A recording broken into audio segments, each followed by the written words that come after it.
गरीब नवाज हिंदुस्तान में कोई तबलीग किया नहीं उन्होंने, रसूलुल्लाह की बारगाह से कोई हुक्म हुआ नहीं। क्यों नहीं हुआ? उन्होंने अक्ल के घोड़े दौड़ाने शुरू किए और कौम को बेवकूफ बनाने के लिए इस तरह की खिताबात और इस तरह की तकरीरें शुरू हो गई। चुनांचे एक मौलवी साहब है, मैं इनको दिखाता हूँ, इनका एतराज सुन ले आप पहले, और उसके बाद फिर हम गुफ्तगू करेंगे कि कितना बेहुदा एतराज है। शक्लें देखो तो शयातीन की शक्लें नजर आती है इन बदबख्तों की। देख रहे हैं आपको स्क्रीन में नजर आ रहा है, जलालुद्दीन कासमी नाम है इनका। जनाब क्या कहते हैं जरा सुनिए।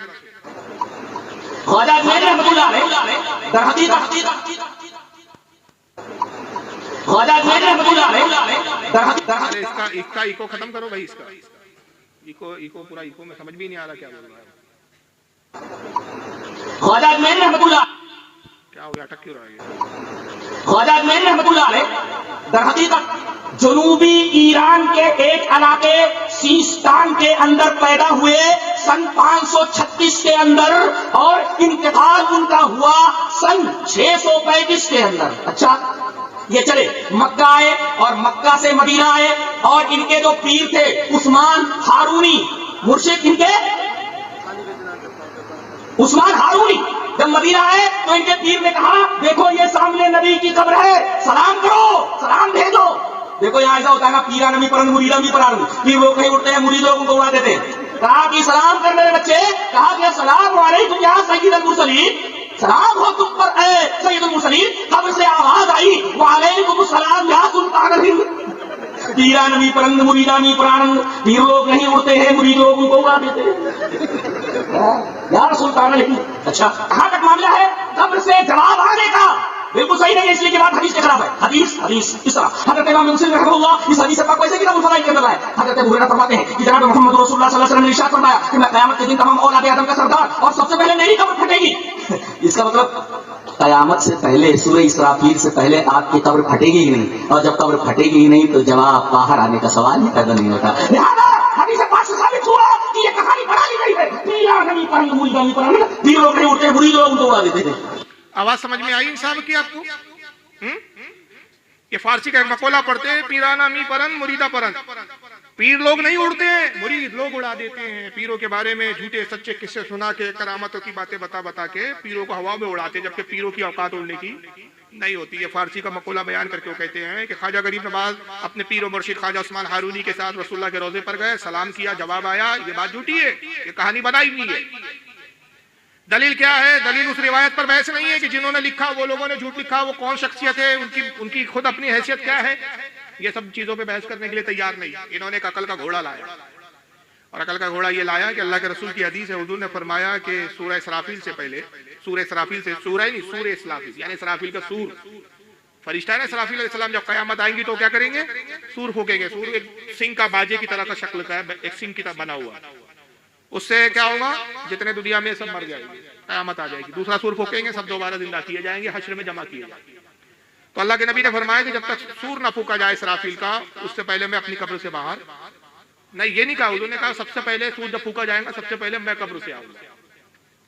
इस हदीस से इन्होंने क्या नतीजा निकाला कि जब हुजूर कह रहे हैं कि कयामत के दिन जब सूर फूका जाएगा तो सबसे पहले मैं अपनी कब्र से बाहर आऊंगा, तो इससे पहले ना रसूलुल्लाह कब्र से बाहर आ सकते हैं, ना हुजूर की आवाज आ सकती है, ना हुजूर किसी का सलाम का जवाब दे। अब दूसरा इसका इतराज था, मैंने अर्ज किया कि हुजूर सल्लल्लाहु अलैहि वसल्लम ने ख्वाजा गरीब नवाज को हुक्म दिया, इस बात का हुक्म दिया गया था हिंदुस्तान जाओ तबलीग करो। इसका भी इन वहाबियों को इनकार है। जरा सुनिए। और गजनी आए, गजनी में बताया जाता है कि इनको ख्वाब दिखाया गया, बताया जाता है कि इनको ख्वाब दिखाया गया, नबी अकरम सल्लल्लाहु अलैहि वसल्लम ख्वाब में आए, ये भी बिल्कुल झूठी बात है, गलत बात है। नबी अकरम सल्लल्लाहु अलैहि वसल्लम ख्वाब में आए, ये भी बिल्कुल झूठी बात है, गलत बात है। तो कहा गया कि आप हिंदुस्तान जाइए, आप हिंदुस्तान आए, दिल्ली आए। उस वक्त पृथ्वीराज जो है यहाँ का हुक्मरान था, उससे मुलाकात की, और इन्होंने अजमेर को अपनी दावत और तबलीग का मरकज बनाया, और आज वही वो आसूदे खाक है। तो कब आए हैं ये? कब आए हैं ये? 586 में तो ये मुल्तान गए हैं लाहौर से। हजरत ख्वाजा अजमेरी आए हैं तकरीबन 592 के अंदर, उससे पहले इस्लाम यहाँ फैला। लिहाजा ये कहना कि उन्होंने ही सबसे पहले आकर के इस्लाम फैलाया, ये बात पाए तहकीक को नहीं पहुंची।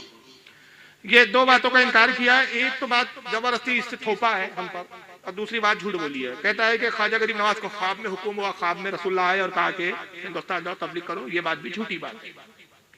अच्छा, उससे पहले एक जुमला कहा हो, जुमले पे गौर कीजिए। इसलिए हमारे बुजुर्ग कहते हैं कि वहां भी बोलता है मगर समझता नहीं। उसी में एक जुमला कहता है कि बताया जाता है कि ख्वाब में हुक्म हुआ। तो ये बताया जाता है, ये बताने वाले कौन है?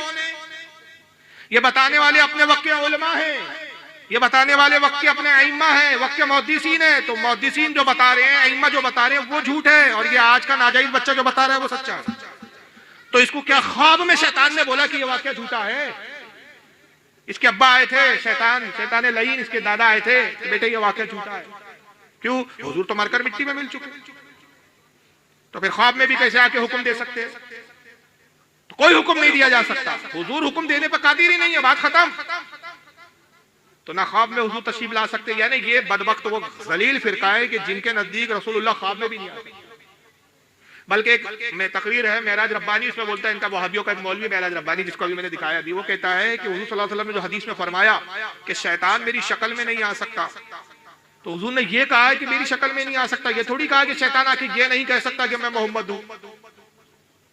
वो शक्ल में नहीं आता, शक्ल दूसरी होती है, लेकिन कहता मैं मोहम्मद हूं, और ख्वाब में देखने वाला समझता है रसूलुल्लाह है। तो कहता है कि हुजूर सल्लल्लाहु अलैहि वसल्लम आज किसी के भी ख्वाब में नहीं आ सकते, और अगर हुजूर ख्वाब में किसी के आ जाए तो कोई पहचानेगा कैसे कि ये रसूल है। तो इस तरह की ये बकवासात करते हैं, और इन लोगों का बाखुदा कुरान और हदीस से दूर का भी कोई लेना देना नहीं, ये अक्ल की बातें करते हैं। और दूसरा झूठ कहता है कि हिंदुस्तान 552 हिजरी में गरीब नवाज आए, तो ये कहा जाता है कि हिंदुस्तान में गरीब नवाज ने ही इस्लाम फैलाया, जबकि इससे पहले इस्लाम आ चुका था। याद रखिए, हमारे किसी भी आलिम ने यह दावा नहीं किया कि गरीब नवाज से पहले इस्लाम नहीं आया। हमारे उलमा ने बाज़ाब्ता लिखा है कि उस्मान गनी के जमाने में इस्लाम आ चुका था। गरीब नवाज से पहले बहुत सारे पहले हजरत दाता गनबख्श लाहौरी भी आ चुके थे, तमीम दारी अंसारी भी आ चुके थे, जिनकी मजार कोलम शरीफ चेन्नई के अंदर मौजूद है। यहाँ तक कि हजरत मालिक इब्न दीनार जलील क़द्र ताबई हिंदुस्तान आ चुके थे। कई औलिया इकराम आ चुके थे जिन्होंने हिंदुस्तान आकर इस्लाम की तबलीग की। गरीब नवाज का एहसान इस मायने में नहीं है कि पहले तबलीग करने वाले वो है, या पहली मर्तबा इस्लाम को मुतारिफ हिंदुस्तान में उन्होंने करवाया, नहीं। बल्कि हमारे उलमा क्या बात कहते हैं, किन बात का इकरार हम करते हैं कि हिंदुस्तान में जितने भी पहले आए और जितने भी अभी आए, सबने जिन्होंने तबलीग की, उन तमाम तबलीग करने वाले बुजुर्गों में सबसे बड़ी तबलीग गरीब नवाज ने की, कि सबसे ज्यादा इन्हीं के दस्ते हक पर जो है इस्लाम कबूल किया गया। बात इसकी होती है। लेकिन वहाबी की आदत होती है, पहले खुद एक इल्जाम गढ़ता है, और गढ़ने के बाद जवाब देके ऐसा जाहिर करता है कि सुन्नियों का अकीदा कुछ और, क्योंकि ये शैतान की औलाद है, इसलिए धोखा देते हैं। इनका कहना है कि ख्वाब में आ नहीं सकते हुजूर सल्लल्लाहु अलैहि वसल्लम और हुक्म दे नहीं सकते। एक तरफ तो ये हर बात का झूठ कह रहा है, एक झूठ मैं इसका भी दिखा देता हूँ। और आज तकरीबन 8 साल होते आ रहे हैं, मैं इससे सिर्फ ये हवाला पूछ रहा हूँ कि ये किस किताब में है। बारहा इसको हमने मुनाज़रे के चैलेंज किए, आज तक जवाब देने की औकात नहीं है, मुंह में दही जमा हुआ है। ये अपने अब्बा यजीद का दिफा करते हुए कहता है कि यजीद इतना खरदिल अजीज था अपनी कौम में, इतना मकबूल था। यानी देखिए, नबी के शहजादों से नफरत है इनको, और अपने अब्बा जान यजीद से कितनी मोहब्बत है। तो कहता है यजीद हवारेन में मरा, हवारेन करके एक शहर था, वहां से जनाजा नहीं लाया गया। इसी की ज़बानी सुनिए कैसे लाया यजीद को, जरा सुनिए। सन 22 हिजरी के अंदर यजीद की पैदाइश होती है, और 28 रजब सन 60 को ये खलीफा बनते हैं। 3 साल 9 महीने कुल मुद्दत खिलाफत है। 42 साल की उम्र में 14 रबीउल अव्वल को एक मकाम है, मकाम हवारैन, जो दमश्क और तजम्मुर के दरमियान है। वहां आरिज़े नुकरस एक बीमारी होती है, आरिज़ा माने बीमारी, तो आरिज़े नुकरस की बीमारी में मुब्तला होकर के वहीं इंतकाल कर जाते हैं। और जोश अकीदत और मोहब्बत देखिए लोगों का, कि दमश्क तक उनकी नाश को हाथों पर लोग लाए, किसी चीज पर उठाकर नहीं, हाथों के ऊपर लाए। बताइए, एक गलतकार आदमी के साथ इस तरीके की अकीदत का इजहार किया जाना, क्या ये मुमकिनात में से पॉसिबल है? से पता चलता है कि हजरत यजीद रहमहुल्लाह के अंदर कुछ खुसूसियात ऐसी थी, जिन खुसूसियात की बिना पर ममालिक इस्लामिया के तमाम लोग हजरत यजीद से बे इंतहा मोहब्बत करते थे। इंतकाल हो रहा है, मकाम हवारैन में लोग हाथों पर उठा करके इनकी नाश को दमश्क में लाते हैं, और वहीं इनकी तजहीज़ तकसीम की जाती है। तो इनके रहमतुल्लाह अलैह कितने मकबूल थे लोगों में। जनाजे पे नहीं लाए, तख्ते पर नहीं लाए, हाथों में लाए, तो गोया ये पार्सल से कुरियर होके आ रहे थे। अंदाजा लगाइए, इनको यजीद खबीस से मोहब्बत है, वो रहमतुल्लाह अलैह भी है। और मन घड़त किस्सा जिसका किसी किताब में वजूद नहीं, पता नहीं, बड़े से बड़े साहबी का इंतकाल हुआ, बड़े से बड़े बुजुर्गान दीन का इंतकाल हुआ, किसी का जिस्म मुबारक हाथों में नहीं ले जाया गया, डोलों में और जनाजों में ले जाया गया। लेकिन इनके यजीद साहब इतने मकबूल थे, हवारैन से दमिश्क तक हाथों में आए 8 साल हो गए, भाई हवाला कहाँ है, आता पता नहीं। तो जो किताबों में लिखा है उसका इनकार करते हैं, और जिसका वजूद नहीं गड़गड़ के सुनाते हैं और लोगों को बेवकूफ बनाते हैं। असल इख्तलाफात इन चीजों पर है कि बुजुर्गान दीन की गुस्ताखियां करते हैं, और जो गुस्ताखे रसूल और गुस्ताखे अहले बैत है उनकी इज्जत और ताजीम करते हैं, और नाम किसका लेते हैं, नमाज का, इबादत का, दाढ़ी का। हम कहते हैं तुमसे हमारा इख्तलाफ दाढ़ी पर नहीं है, तुमसे हमारा इख्तलाफ नमाज पर नहीं है, तुमसे हमारा इख्तलाफ तबलीग पर नहीं है, हमारा असल इख्तलाफ इन चीजों पर है। ये तुम्हारे अकीदे खराब है, जब तक अकीदा दुरुस्त ना हो तुम्हारी नमाजें कबूल नहीं है, जब तक अकीदा सही ना हो तुम्हारा दाढ़ी रखना कबूल नहीं है, जब तक अकीदा सही ना हो तुम्हारी तबलीग कोई मायने नहीं रखती, जब तक अकीदा सही ना हो तुम जन्नत जा नहीं सकते। असल अकीदा है, जिनके तुफैल, जिनके सदकों में ईमान मिला, जो अल्लाह के औलिया है, अल्लाह के बुजुर्ग है, जिनसे अल्लाह ने मोहब्बत किया, उनसे जब तक तुम मोहब्बत ना करो तब तक तुम कामिल मोमिन हो नहीं। लेकिन आइए मैं कुछ दलील दे देता हूं। जलालुद्दीन साहब का एतराज क्या था, ख्वाब में आके रसूलुल्लाह हुक्म नहीं दे सकते। बेपढ़े लिखों का नाम वहाबी होता है। आइए जरा ये किताब देखिए, किताब का नाम है शिफाउस सकाम। ये बहुत बड़े वक्त के मुहद्दिस है जिनका नाम है इमाम तकीउद्दीन सुबकी। उनकी किताब है, सफा नंबर 185 है। ये हदीस बहुत सारी हदीस की किताबों में आई है। हुजूर सल्लल्लाहु अलैहि वसल्लम का जब विसाल हो गया, विसाल के बाद हजरत बिलाल मदीना छोड़कर चले गए, आपने सुना होगा, और ये कहकर चले गए कि अब सरकारी मौजूद नहीं है तो मैं मदीने में क्या रहूं, कि मस्जिद में आता हूं तो हुजूर की याद आती है, मदीने के दरो दीवार देखता हूं तो सरकार की याद आती है। जब कुछ अरसा हो गया तो हज़रत बिलाल के ख्वाब में रसूलुल्लाह, हदीस के अल्फाज है, सुम्मा इन्ना बिलालन रआ फी मनामिही रसूलुल्लाह सल्लल्लाहु अलैहि वसल्लम व हुवा यक़ूलु लहू। हुजूर सल्लल्लाहु अलैहि वसल्लम हजरत बिलाल के ख्वाब में आए और ख्वाब में आके इरशाद फरमाया, क्या फरमाया, मा हाज़िहिल जफ़वतु या बिलाल, ऐ बिलाल ये कैसी जफा है, ये कैसा मुझ पर जुल्म कर रहे हो तुम, किस तरह मुझे तकलीफ दे रहे हो। अम्मा आन लका अन तज़ूरनी या बिलालो, क्या वो वक्त नहीं आया कि तुम मेरी मुलाकात के लिए हाजिर हो जाओ। ये हुजूर किससे खिताब कर रहे हैं, मौत के बाद हज़रत बिलाल से कहा जा रहा है, ऐ बिलाल क्या वो वक्त नहीं आया कि तुम मेरे पास मदीने की तरफ चले आओ।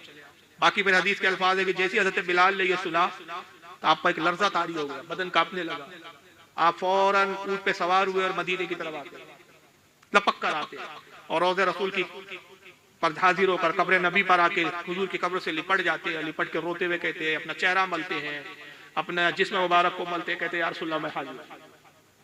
ये बड़ी तवील हदीस है। अभी इमाम हसन और इमाम हुसैन आए, उन्होंने ख्वाहिश की कि ऐ मौसन रसूल आप वो अज़ान सुनाइए जो रसूलुल्लाह के ज़माने में आप सुनाते थे। हज़रत बिलाल ने इनकार किया। जब शहजादों ने इजहार किया ख्वाहिश का तो शहजादों का इनकार ना कर सके। जब अज़ान दी बिलाल ने अशहदु अन्ना मुहम्मद रसूलुल्लाह पर पहुंचे, गिरे और बेहोश हो गए। कि जैसी अशहदु अन्ना मुहम्मद रसूलुल्लाह कहा, हुजूर की याद तड़प आ गई, तड़प गई। तो ये हदीस बताती है कि सरकार ख्वाब में आके हुक्म देते हैं। तो जब बिलाल को आके हुजूर ने कहा कि क्या वो वक्त नहीं आया कि मेरी कब्र पर हाजिर हो जाओ, तो सरकार गरीब नवाज के ख्वाब में तशरीफ ला के नहीं कह सकते क्या मोइनुद्दीन हिंदुस्तान जाओ और तबलीग करो। तो हुजूर का ख्वाब में आना और हुक्म देना ये तो हदीस से सही से साबित है, और ना आना क्या है, तुम्हारी अपनी अक्ल का घोड़ा है, इसकी कोई वैल्यू नहीं। ये शिफा सकाम के हवाले से मैंने हदीस पेश की। हालांकि ये हदीस इब्न अल-असीर ने उस्दुल गाबा में भी नकल किया है, इसका अलावा ज़हबी ने सियारुल अलामुन नुबाला में भी लिखा है। इसी हदीस को शाह अब्दुल हक मौदूदी से देहलवी ने मदारिजुन नबुव्वत में लिखा है। हत्ता कि इन मुल्लाओं के बहुत बड़े आलिम गुजरे, इन वहाबियों के शौकानी साहब, उसकी खुद किताब है नीलुल औतार, उसके अंदर भी जिल्द 5 सफ़ा 180 पर शौकानी ने इस रिवायत को लिखा और लिखकर कहा कि इसकी सनद जय्यद है। ये हदीस भी जय्यद यानी बड़ी पुख्ता हदीस है। और आइए एक सही हदीस और सुना देता हूं जिससे रसूलुल्लाह का ख्वाब में आना और मदद फरमाना भी साबित होता है। यह है अल मुसन्नफ, इमाम इब्न अबी शैबा की किताब है। और इमाम इब्न अबी शैबा वो है जो इमाम बुखारी, इमाम मुस्लिम, इमाम अबू दाऊद, 3 बड़े मुहद्दिस के उस्ताद है। हदीस नंबर 32665 है। अन मालिक दार, हज़रत इमाम इब्न शैबा रिवायत करते कहते मालिक दार से रिवायत है, काला व काना खाज़िना उमर अल ताम, कहते हैं कि मालिक दार से रिवायत है जो हज़रत उमर रज़ी अल्लाह तआला अन्हु के ज़माने में वज़ीर खज़ा वो थे, फूड मिनिस्टर थे, खाने पीने का जो अशिया होती है उसके इंतजाम देखते थे। कौन? मालिक दार, उनसे रिवायत है। काला साबन्ना से कहतुन फी ज़माने उमर, कहते हैं कि हज़रत उमर रज़ी अल्लाह तआला अन्हु के ज़माने में कहत पड़ गया, 3 साल मुसलसल बारिश नहीं हुई। कितने साल नहीं हुई? 3 साल। और उस कहत का नाम दिया गया कहते आमुर रमदा, हलाकत और तबाही वाला कहत। लोग भूख से मरने लगे, जानवर सूख गए, जानवर मर गए, जमीन खुश्क हो गई। 3 साल मुसलसल कहत पड़ा, बारिश ही नहीं हुई। मुझे बताओ क्या इन 3 सालों में जब कहत पड़ा साहबा इकराम ने अल्लाह से दुआ नहीं की होगी? बोलिए, की होंगी क्या नहीं की होंगी? की होंगी। नमाज इस्तिस्का भी पढ़ी गई होगी, बारिश के लिए जो नमाज पढ़ी जाती है, मगर तब भी दुआ कबूल नहीं है। क्यों? अल्लाह बताना चाहता था कि तुम्हारी दुआएं उस वक्त तक कबूल नहीं होती जब तक उस दुआ में मेरे नबी का वसीला शामिल है। 3 साल तक सहाबा दुआ करते रहे लेकिन बारिश नहीं हुई। फजआ रजूलुन इला क़ब्रिन नबी सल्लल्लाहु अलैहि वसल्लम फ़क़ाल, रावी मालिक उद्दार कहते हैं, साहबी है ये, वो कहते हैं कि फिर एक साहबी जिनका नाम हजरत बिलाल इब्न हारिस अल मुज़नी था, ये साहबी है बिलाल इब्न हारिस मुज़नी, नाम नहीं लिखा। मुहद्दिसीन कहते हैं कि रजूल से मुराद एक शख्स जो बयान किया उससे मुराद है बिलाल इब्न हारिस। हजरत बिलाल इब्न हारिस रसूलुल्लाह की कब्र पर हाजिर हुए और कब्र रसूल से लिपट कर अर्ज करते हैं, या रसूल अल्लाह इस्तिस्का ले उम्मती का फ़इन्नहुम क़द हलकू, ऐ अल्लाह के नबी अपनी उम्मत के लिए पानी तलब कीजिए, देखिए आपकी उम्मत हलाक हो रही है, बर्बाद और तबाह हो रही है। किससे मांग रहे हैं? रसूल से, डायरेक्ट रसूल से कह रहे हैं, या रसूल अपनी उम्मत को पानी अता कीजिए, अपनी उम्मत के लिए अल्लाह से पानी तलब कीजिए, आपकी उम्मत हलाक हो रही है। फतर रजूल फिल मनाम, यही हदीस का वो खास हिस्सा है। जब वो सहाबी घर आ गए तो क्या कहते हैं कि हुजूर सल्लल्लाहु अलैहि वसल्लम उनके ख्वाब में तशरीफ लाए। वकील लहू, और हुजूर ने उनसे कहा, अतीता उमर फअक़रहु सलाम व अख़बरु अन्नहुम मस्क़ियून व कुल लहू, और जाओ उमर के पास, उमर को मेरा सलाम कहना और उमर से कहना फिक्र ना करे, तुम्हें पानी और बारिश अता की जाएगी, बारिश दी जाएगी। हुजूर सल्लल्लाहु अलैहि वसल्लम ख्वाब में आके बचा रहे। ये हुजूर की कब्र पे जाके आज करते हैं, गोया हुजूर सल्लल्लाहु अलैहि वसल्लम उनकी आवाज को सुन भी रहे हैं और फिर ख्वाब में आके जवाब भी अता फरमा रहे हैं। जाओ उमर को सलाम कहो, खबर करो उन्हें, उमर को खबर दो कि फिक्र ना करे, बारिश अता की जाएगी। अलैकल कैसा अलैकल कैस, उमर से कहो बुरुदबारी इख्तियार करे, बुरुदबारी इख्तियार करे। फता उमर फअख़बरहु, वो सहाबी हज़रत बिलाल इब्न हारिस हज़रत उमर की खिदमत में आए, ये सारी बातें बयान की, हुजूर की सारी बातों को अर्ज किया। फबका उमर सुम्मा क़ाल, हज़रत उमर ये सुनकर रोने लगे और रोते कहा, या रब्बी ला अलू इल्ला मा अज़िस्तानहु, ए अल्लाह तू जानता है कि मैं बुरुदबारी ही इख्तियार करता हूँ मगर उन चीजों पर नहीं कि जो मेरे इख्तियार में।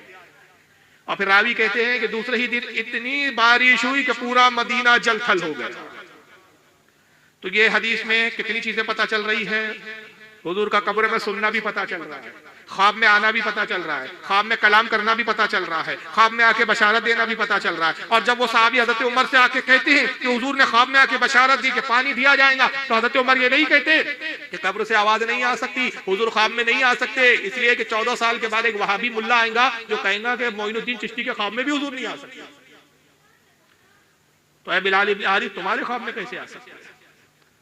तो ये इस तरह के फटरगिरियां करते हैं और बकवासात करते हैं और फिर झूठ खुद इतना करते हैं कि जो बातें हमारे उलमा ने लिखी उसका इनकार कर देते हैं और जो नहीं लिखी हमारे तरफ मंसूब करके उस पर रद्द करते हैं।